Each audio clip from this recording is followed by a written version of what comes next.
Good morning friends, ETA business school में आपका स्वागत करता हूं। फ्रेंड्स, ये स्किल्स बेस्ड लर्निंग प्रोग्राम है। आज का एक बहुत ही इंपॉर्टेंट टॉपिक है, लोन का पैसा, यानी जो आपने बोरो किया है पैसा, स्टॉक मार्केट में क्यों नहीं लगाना चाहिए। देखो, अक्सर लोग ये कहते हैं कि किसी से भी लोन लेके, चाहे वो बैंक हो चाहे वो इंडिविजुअल हो, किसी से भी बोरो करके यानी लोन लेके पैसा कभी भी स्टॉक मार्केट के अंदर नहीं लगाना चाहिए। उसका कारण क्या है, उसकी जो कैलकुलेशंस है ना, उसको हम समझेंगे कि क्यों नहीं लगाना चाहिए।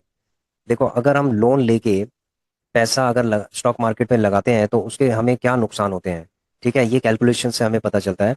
अगर हम एक जनरल कैलकुलेशन अगर हम करते हैं, जैसे बड़ी लंबी लंबी कैलकुलेशंस अगर हम करते हैं ना, तो हमें ये लगता है कि जैसे 15% का अगर रिटर्न हमें मिल रहा है, 15% का अगर लोन का इंटरेस्ट अगर हमें देना पड़ रहा है, तो रिटर्न हमें मान लीजिए 22% का कैलकुलेट करते हैं। हम एक जनरल कैलकुलेशन करके बहुत सारे लोग बताते हैं कि 22% का आपको रिटर्न मिल रहा है, तो आपको 5% का जो डिफरेंस हो रहा है यही आपका प्रॉफिट होगा। तो फ्रेंड्स, मैं ये कहना चाहता हूँ कि ये एक बहुत बड़ा रिस्क होता है, क्योंकि स्टॉक मार्केट के अंदर कोई भी चीज़ फिक्स नहीं होती है। इसके अंदर कोई पता नहीं होता है कि आपका रिटर्न कितना होगा। वो एक लॉन्ग टर्म कैलकुलेशन होती है। लॉन्ग टर्म का मतलब 10 से 15 साल का CAGR जो रिटर्न निकलता है, वो 10 से 15 साल तक जब आप मार्केट में खड़े रहते हो तो पता चलता है कि हाँ, वास्तव में इतना रिटर्न हो रहा है। लेकिन 1 साल, 2 साल, 3 साल का हम CAGR निकालना हमारे लिए मुश्किल होता है। तो आइए चलते हैं हम कैलकुलेशन में। देखिए, यहाँ पर हम कैलकुलेट करते हैं। सपोज कोई पर्सन है, उसने एक 10 लाख का लोन लिया है किसी बैंक से, 15% इंटरेस्ट का। वैसे इंटरेस्ट 18% से ऊपर ही होता है, लेकिन हम मान लेते हैं कि उसने 15% इंटरेस्ट पे उसने 10 लाख रुपए उठाए। तो जो एनुअल उसको इंटरेस्ट देना पड़ेगा वो देना पड़ेगा 1.5 लाख रुपए। ठीक है, 15% के हिसाब से। तो उसका जो रिपेमेंट अमाउंट होगा टोटल, वो होगा 11,50,000 रुपये। ठीक है, एक बहुत ही सिंपल कैलकुलेशन है, इसमें कोई भी कॉम्प्लिकेशंस नहीं है। उसके बाद अब हम चलते हैं कि ये जो 10 लाख रुपए हैं, ये जो 10 लाख रुपए हैं उसने उठाया और सीधे स्टॉक मार्केट के अंदर डाल दिया। ठीक है, उसने अच्छी ब्लू चिप कंपनीज के अंदर डाला, उसने अच्छे ETF के अंदर डाला, मतलब टॉप क्लास के जो फंड्स है ना उसके अंदर उसने डाला है। ठीक है, और हम ये मान लेते हैं कि चलो CAGR उनका रिटर्न 15% होगा, ये मान लेते हैं चलो हम। तो 15% का जो रिटर्न होगा उसमें प्रॉफिट कितना कमाया इसने, 1.5 लाख रुपए। इसका मतलब है कि यहाँ पर ब्याज जो इसने इसको देना है वो 1.5 लाख रुपए है, और रिटर्न प्रॉफिट भी इसने कितना कमाया है, 1.5 लाख रुपए। अब ये जो 1.5 लाख रुपए है, इसमें फ्लैट टैक्स कितना होगा, जो गवर्नमेंट ने इसमें टैक्स सिस्टम जो रखा है ना, फ्लैट टैक्स, यहाँ पर मैं लिखता हूँ फ्लैट टैक्स। फ्लैट टैक्स 20% है शॉर्ट टर्म कैपिटल गेन का। तो इसका मतलब है कि 1.5 लाख का अगर हम 20% करते हैं तो 30,000 रुपये होता है। तो आफ्टर टैक्सेस जो प्रॉफिट होगा वो होगा 1,20,000। ठीक है, अब उसको यहाँ पर जो इंटरेस्ट देना है, यानी कि जो इंटरेस्ट अमाउंट उसका एनुअल बनता है वो बनता है 1.5 लाख रुपए। और यहाँ पर आपका 1.5 लाख रुपए प्रॉफिट करने के बाद भी आपकी जो जेब के अंदर आएगा वो आएगा 1,20,000। यानी कि आपको यहाँ पर टैक्स देना पड़ेगा। जो आपका प्रॉफिट होगा वो सारा टैक्स में चला जाएगा, यानी। ठीक है, इसीलिए गवर्नमेंट ने जानबूझकर इसमें जो फ्लैट टैक्स इसके अंदर रखा हुआ है, जिसके अंदर कोई भी एडजस्टमेंट नहीं है। फ्लैट टैक्स का मतलब होता है कि नो एडजस्टमेंट, जो प्रॉफिट होगा आपका उसमें सीधे फ्लैट 20% आपका कट जाएगा, चाहे कुछ भी हो। ठीक है, चाहे आपके अदर एसेट्स में लॉस हो या फायदा हो, कहीं भी हो, कोई भी एडजस्टमेंट इसके अंदर नहीं होती है। तो यहाँ पर आपको 30,000 रुपये देना ही पड़ेगा। तो आफ्टर टैक्स जो प्रॉफिट बनेगा आपका 1,20,000 रुपये आपका बनेगा, जो आपको इसके अंदर जो आपको यहाँ पर मिलेगा। ठीक है, 30,000 देने के बाद। तो अगर हम डिफरेंस लगाएं कि 1,20,000 रुपये यहाँ पर आपको प्रॉफिट हुआ और यहाँ पर आपको 1,50,000 रुपये देना है, तो टोटल आपको 30,000 का नुकसान हो गया। आपको नुकसान क्या हुआ है, जो आपको गवर्नमेंट को टैक्सेस देने हैं, ठीक है, वो आपको यहाँ पर आपका नुकसान होगा। तो इसीलिए गवर्नमेंट भी इसको डिस्करेज कर रही है कि कोई भी लोन लेकर स्टॉक मार्केट के अंदर ना लगाए। ठीक है, ये एक बहुत बड़ा रिस्क है, बहुत बड़ा रिस्क है। देखो, गवर्नमेंट चाहती नहीं है,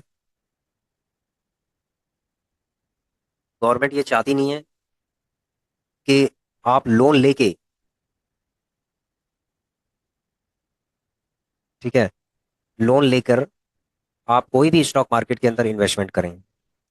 तो इसीलिए यहाँ पर लोन लेके कोई भी इन्वेस्टमेंट करना बहुत ज़्यादा रिस्की होता है।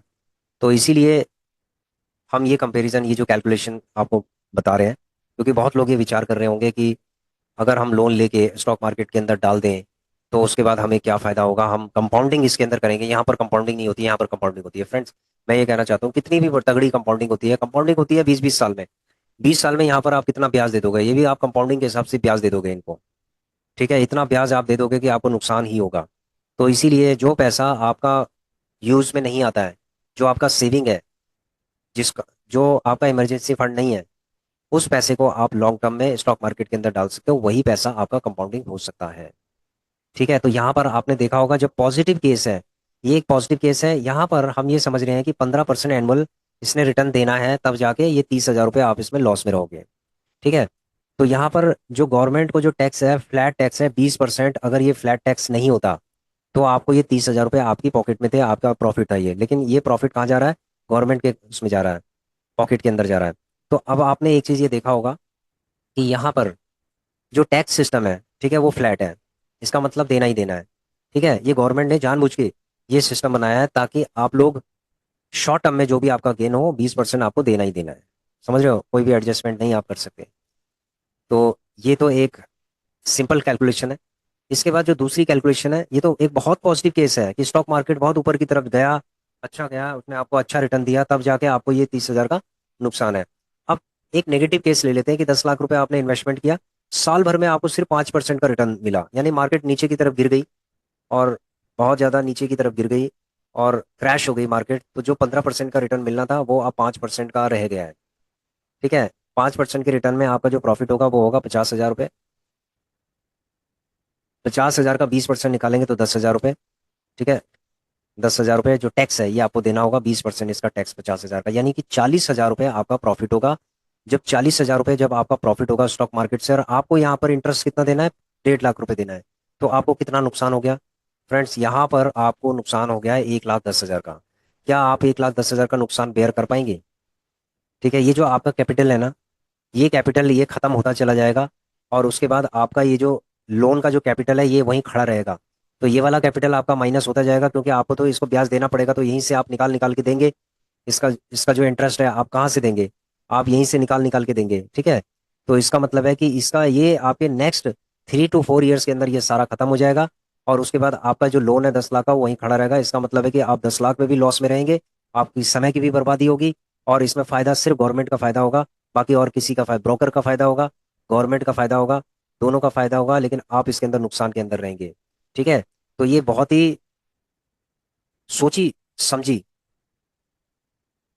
बड़ी सोची समझी ये जो प्रोसेस बनाया हुआ है गवर्नमेंट ने फ्लैट टैक्स का। ठीक है, बड़ा सोच समझ के बनाया है कि लोग चाहे नुकसान में हो, चाहे वो कहीं भी जाएं, लेकिन गवर्नमेंट को इतना टैक्स लेना ही है। ठीक है, चाहे नुकसान हो चाहे फायदा हो, गवर्नमेंट अपना टैक्स लेगी लेगी। ठीक है, इसके अलावा जो एसटीटी के चार्जेस है वो भी गवर्नमेंट लेती है। जब आप ट्रांजेक्शन्स करते हैं, बाय सेल करते हैं, तो जो जीएसटी लगता है, जो टैक्सेस लगता है, एसटीटी लगता है, ठीक है, वो एसटीटी भी गवर्नमेंट लेती है। ठीक है, ये फ्लैट टैक्स एसटीटी के अलावा है, जो बाय सेल आप कर रहे हैं उसके अलावा है ये फ्लैट टैक्स। ठीक है, 20%। इसका मतलब है कि अगर हम ओवरऑल लगाया जाए तो कम से कम 25 से 30% जो टैक्स है ना वो गवर्नमेंट वसूल रही है। ठीक है, स्टॉक मार्केट में रिटेल इन्वेस्टर से। तो फ्रेंड्स, इसीलिए हमेशा कहा गया है कि यदि आप स्टॉक मार्केट के अंदर काम करना चाहते हैं तो आपको सिर्फ और सिर्फ अपना फंड लगाना चाहिए, वो भी एसआईपी के फॉर्म में लगाना चाहिए, जिससे कि मान लीजिए कि अगर आपको प्रॉफिट भी हो तो 20% आपने गवर्नमेंट को दे भी दिया, तो एक एटलीस्ट आपको 80% आपकी पॉकेट में है, उसको आप यूज कर सकते हैं। ठीक है, लेकिन ये जो मॉडल है ये बहुत ही डेंजरस है, और इस मॉडल में आपको कभी भी लाभ होने वाला नहीं है। ठीक है, आप भी इसको एनालिसिस कर लें और चेक कर लें कि भाई वास्तव में ये चीज़ें सही है नहीं है, ये आप भी अपने लेवल पे चेक कर सकते हैं, लेकिन हमने अपने लेवल पे चेक किया है कि जो लोन का अमाउंट अगर स्टॉक मार्केट के अंदर डालेंगे तो आपको नुकसान ही नुकसान है। आपका जो कैपिटल है वो सारा साफ हो जाएगा, सारा टैक्सेस में चला जाएगा, और उसके बाद ये टैक्सेस में जाएगा ही जाएगा, प्लस कुछ ब्रोकर के पास चला जाएगा, और आपका जो लोन है जो बैंक से आपने लिया वो हमेशा खड़ा ही रहेगा। ठीक है फ्रेंड्स, तो ये एक अवेयरनेस है। ठीक है, इसीलिए हमने ये वीडियो बनाई थी ताकि आपको ये अवेयर कर दें। बहुत लोगों को ये पता भी होगा कि लोन का अमाउंट हमें स्टॉक मार्केट के अंदर नहीं करना चाहिए, लेकिन बहुत लोग सोचते हैं ऐसे कि कहीं से लोन लेके और स्टॉक मार्केट के अंदर इन्वेस्टमेंट किया जाए, जो कि काफ़ी ज़्यादा रिस्की रिस्की होता है। इसमें 100% मतलब 99.99% आपकी हार होनी है। ठीक है फ्रेंड्स, तो इस चीज़ में आप सचेत रहिए, और ये जो स्ट्रैटेजी है इसको बिल्कुल भी फॉलो मत कीजिए। अगर आप फॉलो करते हैं तो आपका अपना ये रिस्क रहता है, और इसके अंदर मुझे नहीं लगता कि रिटेल इन्वेस्टर्स को कोई भी फायदा होता होगा। Thanks for watching our video, please share, subscribe and like our channel. Thank you.